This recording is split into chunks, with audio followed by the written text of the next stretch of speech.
नमस्कार, रिपब्लिक भारत देख रहे हैं आप। मैं हूं आपके साथ शिखा शर्मा। रिपोर्टर धमाका में सबसे पहले बात करेंगे जम्मू कश्मीर के सांबा की, जहां पर एक पाकिस्तानी घुसपैठिए को ढेर किया गया है अंतरराष्ट्रीय सीमा पर। उस घुसपैठिए को ढेर किया गया है, ये बड़ी खबर आपको बता दें। अंतरराष्ट्रीय सीमा पर बीएसएफ ने ढेर किया है। जम्मू कश्मीर के सांबा से जुड़ी बड़ी खबर, एक पाकिस्तानी घुसपैठिया ढेर हुआ है। पिछले हफ्ते उधमपुर में आतंकी घुसपैठ हुई थी।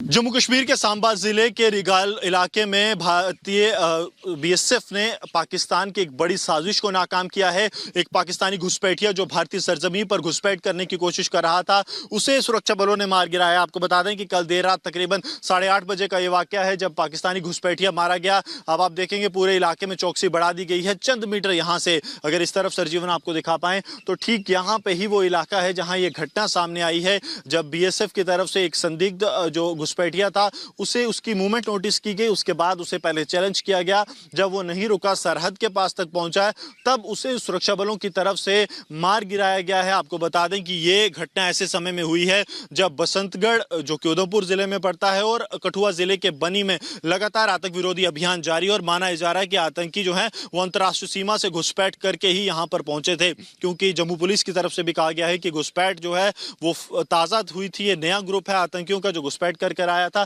जिसके बाद अब चिंताएं जो है वो बहुत ज्यादा बढ़ जाती हैं कि किस तरह लगातार चुनाव के बीच पाकिस्तान की तरफ से खलल डालने की और एक आतंक का बेस बनाने की कोशिश की जा रही है।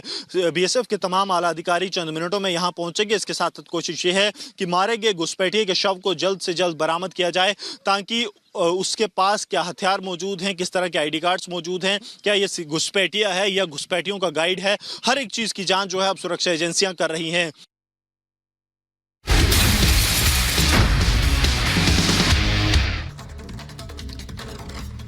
और रिपोर्टर धमाका में सबसे पहले बात करते हैं इस खबर की, क्योंकि अमेठी रायबरेली सीट पर अभी भी सस्पेंस बरकरार है कांग्रेस की ओर से। अभी तक उम्मीदवार उतारे नहीं गए। 2 दिन का समय बाकी है नामांकन के लिए, यानी कि 3 मई नामांकन की आखिरी तारीख है, माफ कीजिएगा, बस कल ही का दिन बाकी। और ऐसे में रायबरेली से प्रियंका गांधी के उतरने की चर्चाएं जोरों पर हैं, तो वहीं अमेठी से राहुल गांधी के चुनाव लड़ने की अटकलें भी चल रही हैं। लेकिन अटकलों और कयासबाजी के बीच अभी तक निर्णय कोई अंतिम नहीं लिया गया है कांग्रेस की ओर से। और सीधे ग्राउंड जीरो से अनामिका सिंघाली हमारे साथ जुड़ गई हैं, उनके पास जाना चाहेंगे। अनामिका, देखिए सस्पेंस जो है वो लगातार बरकरार है। इस समय अंदर खाने से क्या खबर मिल पा रही है? आप लगातार ग्राउंड जीरो पर मौजूद हैं। अमेठी और रायबरेली क्यों कांग्रेस के लिए इतनी परेशानी का सबब बना हुआ है? देखिए, परेशानी का सबब इसलिए है क्योंकि ये दोनों ही सीटें कांग्रेस की पारंपरिक सीट है और ये दोनों ही सीटों पर कांग्रेस के 2 दिग्गज नेता चुनाव लड़ते रहे, चुनाव जीतते रहे हैं। राहुल गांधी अमेठी से चुनाव हार गए, इसके बाद वो वायनाड पहुंच गए।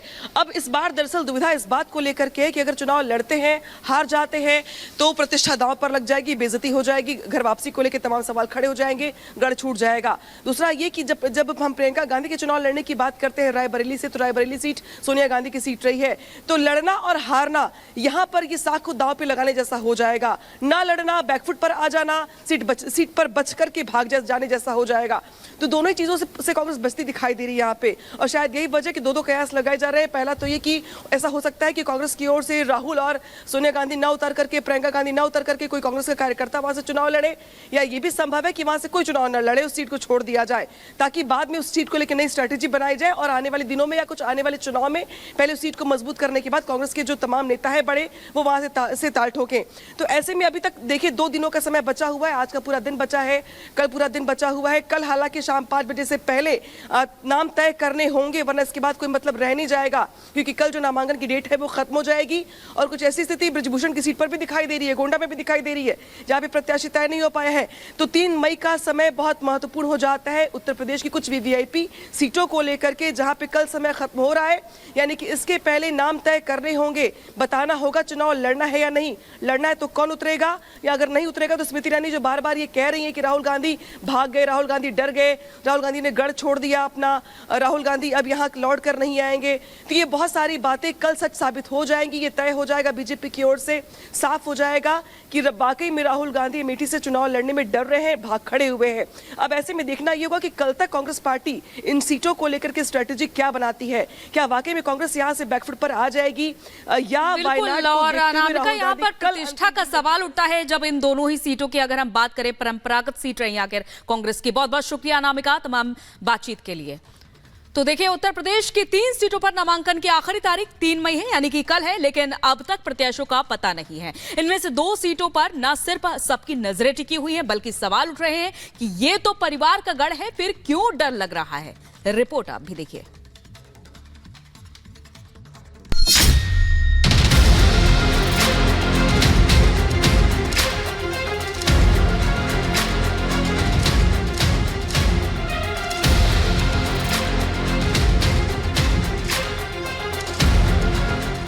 तारीख को लगन बहुत है न्यौता करेंगे और 29 से दाबम दाम मचा देंगे।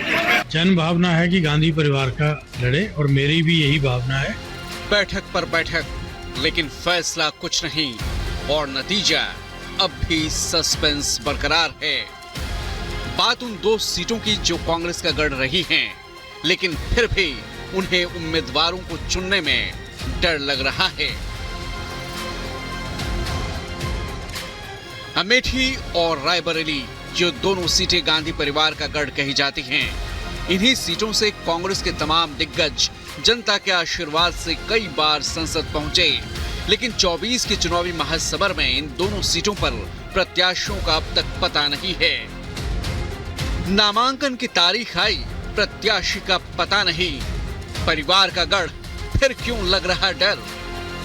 अमेठी और रायबरेली सीट पर नामांकन की आखिरी तारीख 3 मई है, लेकिन कांग्रेस अभी तक अपना प्रत्याशी नहीं चुन पाई है। चर्चा इस बात पर हो रही है कि क्या अमेठी से राहुल गांधी चुनाव लड़ेंगे और क्या रायबरेली से प्रियंका गांधी की चुनावी लॉन्चिंग होगी।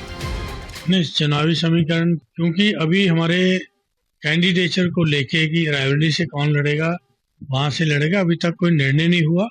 जन भावना है कि गांधी परिवार का लड़े और मेरी भी यही भावना है कि गांधी परिवार से यहाँ लड़े।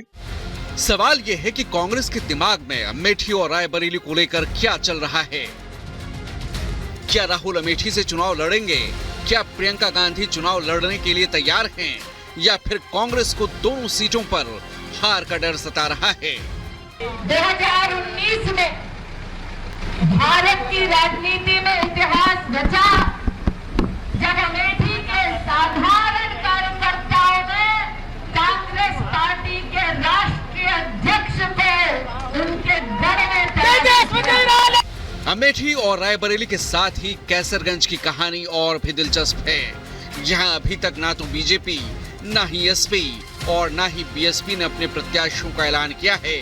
सभी सियासी दल वेट एंड वॉच के मूड में हैं। हालांकि बीजेपी के बाहुबली नेता ब्रजभूषण कई बार मैदान में उतरने की ताल ठोक चुके हैं। 26 तारीख को न्यौता करेंगे, 27 को टिकट का इंतजार करेंगे, 28 तारीख को लगन बहुत है न्यौता करेंगे और 29 से दाबम दाम मचा देंगे। तो अमेठी, रायबरेली और कैसरगंज यूपी के चुनावी अखाड़े में इन तीनों ही सीटों पर मंथन का दौर जारी है। हालांकि लोगों की सबसे ज्यादा नजरें रायबरेली और अमेठी पर टिकी हैं, क्योंकि इन दोनों सीटों को कांग्रेस की राजनीतिक कर्मभूमि के तौर पर देखा जाता है। चुनावी मैदान में उतरने की चर्चा राहुल और प्रियंका को लेकर है।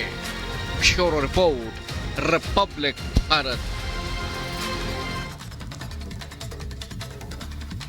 और इसी बीच स्कूलों में धमकी भरे ईमेल पर बड़ा खुलासा हुआ है। ये बड़ी खबर आपको बता दें, आईएसआई की साजिश के तहत दहशत फैलाने की कोशिश की गई है। ये बड़ी खबर आपको बता रहे हैं। पाकिस्तान और चीन की साजिश का शक जताया जा रहा है।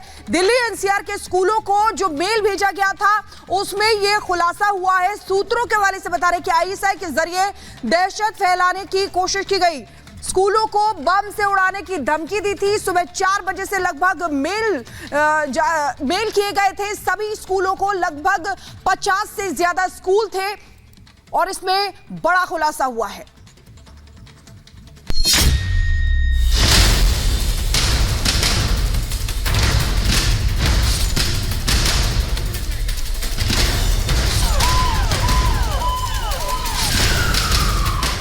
मॉस्को से स्कूल में धमाके का ईमेल, मास्टरमाइंड का मिला सुराग, पाक की साजिश, चीन का प्लान, बम निरोधक दस्ता, दमकल की गाड़ियां, एम्बुलेंस, स्कूलों में सर्च अभियान और डरे सहमे बच्चे। तस्वीरें बुधवार की हैं जब दिल्ली एनसीआर के कई स्कूलों को खाली कराने के बाद बम का पता लगाने के लिए बारीकी से कोने कोने की तलाशी ली गई। दिल्ली को आखिर कौन दहलाना चाहता था? कौन पैनिक फैलाना चाहता था? बम होने की धमकी से दिल्ली एनसीआर के स्कूलों में हड़कंप मचा था, लेकिन चप्पा चप्पा खंगालने के बाद भी बम की सूचना फर्जी निकली, क्योंकि सभी स्कूलों में अच्छी से जांच पड़ताल के बाद भी कुछ नहीं मिला था। लेकिन अब सवाल ये था कि आखिर ये हरकत किसने की, कहां से स्कूलों में बम की धमकी का ईमेल आया और कौन इस साजिश का मास्टरमाइंड है। हमारे द्वारा सर्च ऑपरेशन चलाया जा रहा है, किसी भी प्रकार की कहीं कोई दिक्कत नहीं है। हर जगह जाकर के चेकिंग कराई गई है। हमारी साइबर टीम अपनी जांच कर रही है और जांच